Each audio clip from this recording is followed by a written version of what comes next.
Ассаламу алейкум, ардактуу мекендеш, таксиде иштеп жаткан коллега мекендештер. Кимде ким таксиге чыгып, таксиде иштейин деген ойлор менен кандай телефон алып туруп, кайсы телефон менен жакшы иштесем экен, кайсы телефондор навигатор жактан кичине мындай завис этпейт деген вопростор менен ойлонуп жаткан болсоңор, ошол адамдарга бул видео арналат. Негизи телефон тандардын астында эң башкысы процессорга көңүл буруңуздар. Процессор обязательно Snapdragon болуш керек. Жана Mediatek же болбосо Helio деген процессорлор анча навигацияга кичинекей болгон жерди дагы зависип калат экен. То есть независимо от центра или там еще где-то зависип калган учурлар болот экен. Ошол себептен ал телефондорго кайсы телефондор кирет десеңиздер, Redmi 12 Pro'лор, Redmi 11 Pro'лор, Redmi Mi 11S дегендер ошондой процессорлор менен. Анан азыркы учурда көбүнчө телефондорду по ходу, скорее всего, аналог кылып туруп китайский версияларын чыгарып атат. Мисалы үчүн Samsung'ду деле көрдүм, A051 деген вроде как 6 оперативкасы бар экен, 128 памяти менен.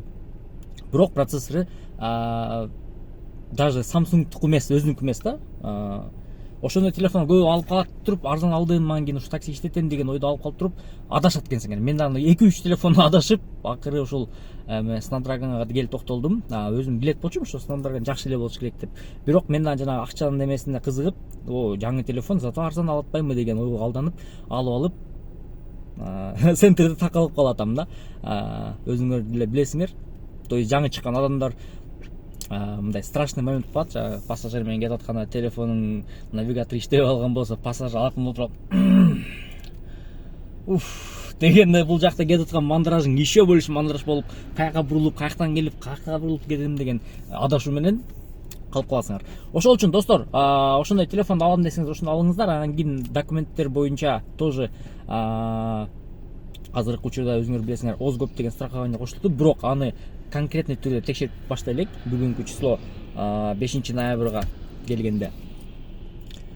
Ошол үчүн ошол телефондор жакшы. Samsung алсаңыздар, Samsung'дун өзүнүн процессору менен бар. Жана навигациясы A GPS, B GPS, GLE, анан кийин GLONASS деген эмелер бар, инструкциялар бар. Ошолорду обязательно карап алыңыздар.